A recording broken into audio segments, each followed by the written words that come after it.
Imaginemos que nuestro cerebro es una gran red de carreteras, pues los vehículos que pasen por esas carreteras serían neurotransmisores encargados de enviar mensajes a cualquier parte del cerebro. Buenas tardes, mi nombre es María del Pilar Rodríguez y nosotros somos el equipo número 1, conformado por Valentina Incontri, Abisai García, Gabriela Torres, Eliani Hernández y mi persona. Le venimos a hablar un poco sobre los neurotransmisores. Ahora, como venía diciendo, los neurotransmisores son sustancias usadas por las neuronas para comunicarse, ya sea entre ellas mismas o para comunicarse con tejidos que pueden recibir este tipo de información. A este tipo de tejido se le llama tejido diana o tejido blando. Todo esto se da en el proceso sináptico o también conocido como el proceso de neurotransmisión. De este modo podemos entender a los neurotransmisores como mensajeros químicos que se encargan de enviar señales, ya sea excitatorias o inhibitorias, depende de la información, para generar o no un impulso eléctrico que a su vez dé paso a algún potencial de acción y así enviar la información deseada. Como ya dijimos, son mensajeros que envían este tipo de señales y estos se producen, se almacenan y se liberan desde una neurona hasta la sinapsis. En el espacio donde se encuentran es específicamente las terminaciones nerviosas en la hendidura sináptica.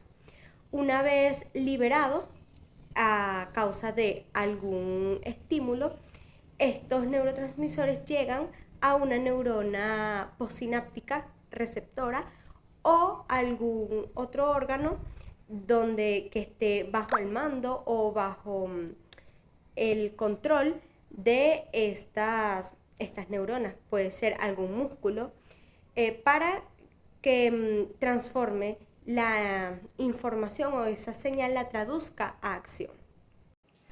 Bueno, se preguntarán ahora cuáles son las funciones de estos neurotransmisores, por qué será que son tan importantes para nosotros. Mi nombre es Valentina Incontri y mi punto a tratar serían las funciones de estos neurotransmisores. Primero que nada, tenemos que saber que estos neurotransmisores prácticamente son los comunicantes en nuestro cuerpo, ya que estos transportan, impulsan y equilibran lo que serían las señales que se dan entre las neuronas y las células. ¿Qué pasa? Que esta conexión entre las neuronas nosotros lo conocemos como sinapsis. Sinapsis se divide en dos, en química y eléctrica. La sinapsis química básicamente es la más frecuente en nuestro cuerpo y esta básicamente se envía a través de sustancias químicas. Esta se conforma en lo que es una neurona presináptica, su hendidura sináptica y su neurona postsináptica. Prácticamente lo que surge es un potencial de acción que va a permitir que la neurona presináptica abra sus canales de calcio. Esta a su vez va a soltar o a desprender lo que son los neurotransmisores en la hendidura sináptica y lo que hará la neurona postsináptica es con sus receptores recibir dichos neurotransmisores, sintetizar claramente la información y a su vez guardarla en sus vesículas ya que esta sintetiza información distinta prácticamente. Por otro lado tenemos la eléctrica, que esta es menos frecuente en nuestro cuerpo, pero es más rápida, ya que ella también posee lo que es su hendidura sináptica, pero está conectada a través de canales en brecha, como se ve en la diapositiva, y bueno, sus poros hacen que se sintetice la información de manera más rápida. Por otro lado, tenemos otra de sus funciones que sería ser excitatorio o inhibitorio. Excitatorio porque la neurona postsináptica puede generar lo que es un impulso nervioso, como por ejemplo el neurotransmisor, la adrenalina, que está prácticamente nos activa nuestro cuerpo a momentos estresores, a emergencia, activa nuestros mecanismos de defensa prácticamente. Y el inhibitorio que reduce lo que es reduce prácticamente que no ocurra lo que es un impulso nervioso, como por ejemplo el neurotransmisor GABA, que prácticamente reduce la actividad neuronal. Por otro lado, es importante saber que un impulso nervioso son aquellas señales eléctricas que prácticamente ocurren entre neuronas. Por otro lado, es importante saber que los neurotransmisores se clasifican en aminoácidos, un aminoácido modificado, catecolaminas, péptidos, purinas, gases y las monoaminas. Muchas gracias. Hola, mi nombre es Abisaí García y me corresponde hablar acerca del mecanismo de la neurotransmisión. Para ello es importante entender principalmente que esto se refiere al proceso mediante el cual se liberan las moléculas de señalización mejor conocidas como neurotransmisores, que permiten la comunicación y la transmisión de información de una neurona a otra. El proceso o el mecanismo de la neurotransmisión podría dividirse en 4 fases y comienza con la síntesis, que es donde se forma el impulso eléctrico dentro del cuerpo celular de la neurona presináptica, el cual se desplazará a lo largo de ella hasta llegar al terminal axónico.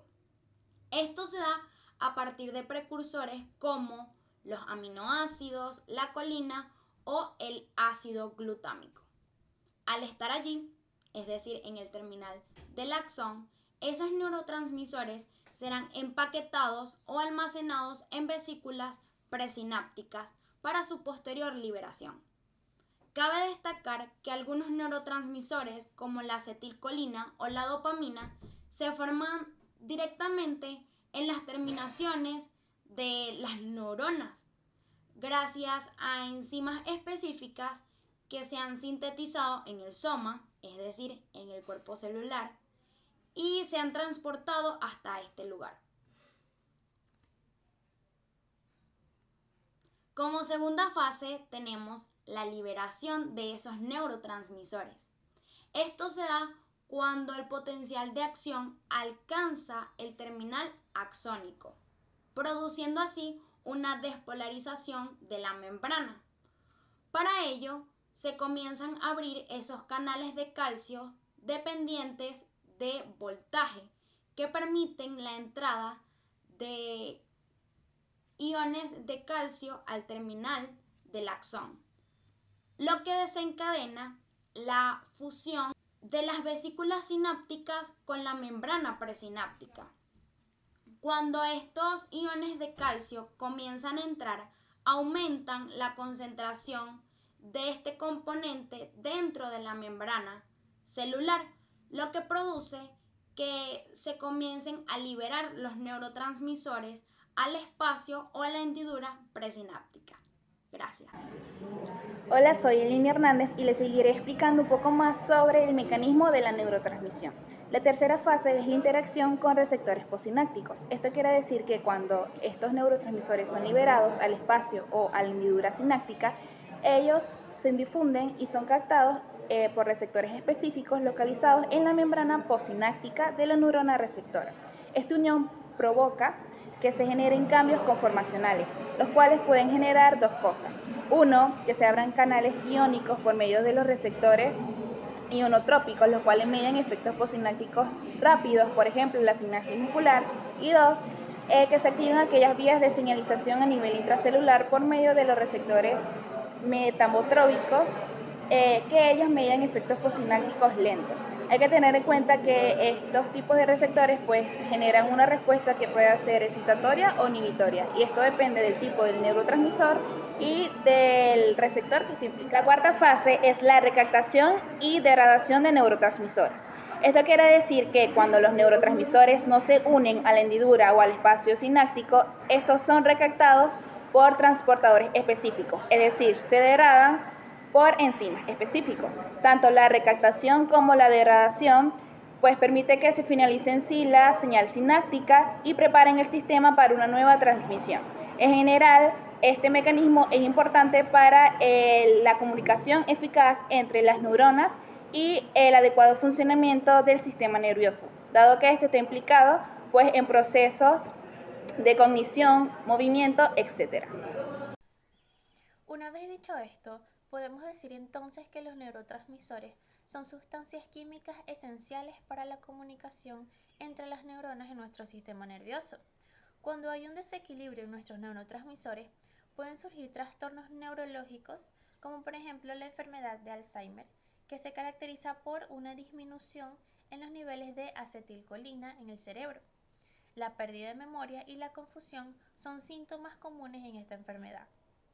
Otra sería la depresión, donde la falta de serotonina se asocia con la depresión, ya que esta, junto con la dopamina, están implicadas en la regulación del estado de ánimo. También tenemos la esquizofrenia, ya que el exceso de dopamina cumple un papel importante en esta enfermedad. Es por eso que esta, cuando es excesiva en ciertas áreas del cerebro, puede contribuir a los síntomas psicóticos.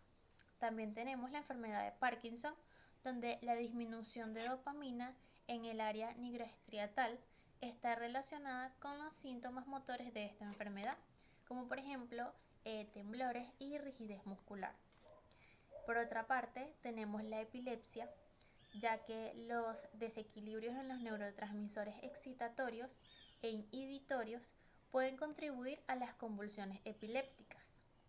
La enfermedad de Huntington también es otro ejemplo y se caracteriza por la degeneración de las células nerviosas en el cerebro y la alteración en la función de neurotransmisores como el glutamato y la dopamina están involucradas en esta enfermedad. Y por último tenemos la miastenia gravis, que es un trastorno autoinmune que afecta a la unión neuromuscular. En este caso, los anticuerpos atacan los receptores de acetilcolina, lo que provoca debilidad muscular. Eso fue todo, muchas gracias.